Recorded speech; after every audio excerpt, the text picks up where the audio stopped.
Welcome to Tamilmathi TNPSC. இந்த வீடியோவில் நீங்கள் டிஎன்பிஎஸ்சி படிக்க இப்போ ஸ்டார்ட் பண்ணுறீங்க அப்படின்னா எந்த மாதிரி நம்ம புக்ஸ்லாம் கலெக்ட் பண்ணி வச்சுக்கணும் அப்படிங்கிறத தான் பார்க்க போகிறோம். இப்போ நான் காமிச்சிட்டு இருக்கிறது பார்த்தீங்கன்னா 10th science book print out போட்டது. இந்த பிரிண்ட் அவுட்டு பார்த்தீங்கன்னா அதே ஸ்கூல் புக்கு கண்டென்ட்டே தான். நம்ம பக்கத்தில் உள்ள ப்ரௌசிங்கில் போய் கம்மி ரேட்டில் பிரிண்ட் அவுட்டு போடுற ப்ரௌசிங்காக பார்த்து இந்த பிரிண்ட் அவுட் இந்த புக்கை ஃபுல்லாக நம்ம எடுத்துக்கலாம். இதில் என்ன ஒரு ப்ராப்ளம்னா, இது வந்து ஃபுல்லாக பிளாக் அண்ட் ஒயிட்டில் தான் இருக்கும் பிரிண்ட் அவுட்டு. இதே ஒரு ஸ்கூல் புக் எடுத்து நம்ம படிக்கிறோம் அப்படின்னா, இந்த ஸ்கூல் புக்கில் படிக்கிறப்ப நமக்கு இன்ட்ரெஸ்டாகவும் இதில் உள்ள பிக்சர்ஸு ட்ராயிங்கு எல்லாமே நமக்கு கலர்ஃபுல்லாக தெரியும், ஒரு இன்ட்ரெஸ்ட்டாக இருக்கும்.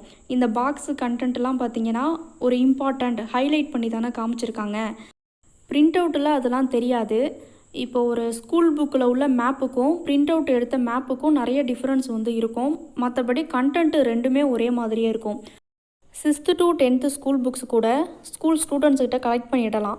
11th 12th history, economics, geography இதெல்லாம் நமக்கு வேணும் அப்படின்னா அந்தந்த டிபார்ட்மெண்ட்டில் படிக்கிற ஸ்டூடெண்ட்ஸுக்கிட்ட தான் நம்ம வாங்க முடியும். இப்போ ஹிஸ்ட்ரி புக்கு வேணும்னா ஹிஸ்ட்ரி குரூப் எடுத்து படிக்கிற ஸ்டூடெண்ட்ஸுக்கிட்ட தான் கலெக்ட் பண்ணணும். உங்களுக்கு யாருமே யூஸ் பண்ணாத புது புக்கு படிக்கிறது தான் பிடிக்கும் அப்படின்னா நீங்கள் ஆன்லைனில் ஆர்டர் பண்ணியோ இல்லை புக் ஸ்டோருக்கு போய் நீங்கள் ஆர்டர் பண்ணியோ நியூ புக்ஸ் வந்து வாங்கிக்கலாம். ஸ்கூல் புக்கு பிரிண்ட் அவுட்டை விட படிக்கிறதுக்கு நல்லாயிருக்கும். ஸ்கூல் புக்கோட ரேட்டு வேறு, பிரிண்ட் அவுட் வந்து அதை விட ஒரு 50 ரூபா கம்மி பட்ஜெட்டாக இருக்கும். அதுதான் அதில் உள்ள ப்ளஸ்ஸு. மற்றபடி ஸ்கூல் புக்கு தான் படிக்கிறதுக்கு வந்து நல்லாயிருக்கும். நான் 6th to 10th வரைக்கும் கூட ஸ்கூல் புக்ஸ் கலெக்ட் பண்ணிட்டேன். 11th 12th polity, economics, history topic இதெல்லாம் புக்கு கிடைக்காத பட்சத்தில் பிரிண்ட் அவுட் வந்து போட்டுட்டேன். அப்புறம் தான் அதில் உள்ள மைனஸ் வந்து தெரிஞ்சுது. இப்போ இது வந்து ஒரு நார்மல் எக்கனாமிக்ஸு பிரிண்ட் அவுட்டு. இதில் படிக்கிறது கொஞ்சம் ரேராக இருக்குது.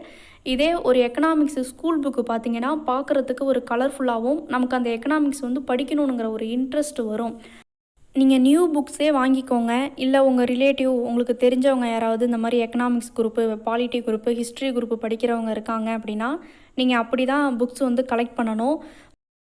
சிம்பிளாக சொல்லணுன்னா நீங்கள் பட்ஜெட் ப்ராப்ளம் பார்க்காம ஸ்கூல் நியூ புக்ஸே வாங்கி வச்சு படிக்க ஸ்டார்ட் பண்ணிட்டீங்க அப்படின்னா உங்களுக்கு டைம் வந்து சேவ் தான். நீங்கள் நிறைய புக்ஸை தேடிக்கிட்டு அலைகிறேன் அப்படின்னு போகிறீங்கன்னா ஒரு புக்கு கிடைக்கும், ஒரு புக்கு கிடைக்காது. அதுலேயே பார்த்தீங்கன்னா ஒரு 6 மந்த்து போலையாவது நமக்கு வந்து ஒரு டைம் வேஸ்ட் தான் ஆகும். ஃபஸ்ட்டு ஆப்ஷன் நீங்கள் 6th to 10th வரைக்கும் நியூ புக்காகவே வாங்கி வச்சுக்கிட்டு படிங்க. செகண்ட் ஆப்ஷன் ஆல்ரெடி படித்த ஓல்டு ஸ்டூடெண்ட்ஸுக்கிட்டேருந்து புக்ஸு கலெக்ட் பண்ணி வாங்கி படிங்க. தேர்டு வந்து பிரிண்ட் அவுட்டு போட்டு படிக்கிறேன் அப்படின்னா அதுவும் ஓகே தான். உங்களுக்கு தெரிஞ்ச டீச்சிங் லைனில் உள்ள ஸ்டாஃபுக்கிட்ட கூட நீங்கள் இந்த மாதிரி ஸ்கூல் புக்ஸ் வந்து கொஞ்சம் கலெக்ட் பண்ணி தருவீங்களா ஸ்டூடெண்ட்ஸுக்கிட்ட அப்படின்னு கேட்டிங்கன்னா அவங்க கூட அந்த ஸ்டூடெண்ட்ஸுக்கிட்ட வாங்கி தரலாம். ஓகே ஃப்ரெண்ட்ஸ், தேங்க்ஸ் ஃபார் வாட்சிங்.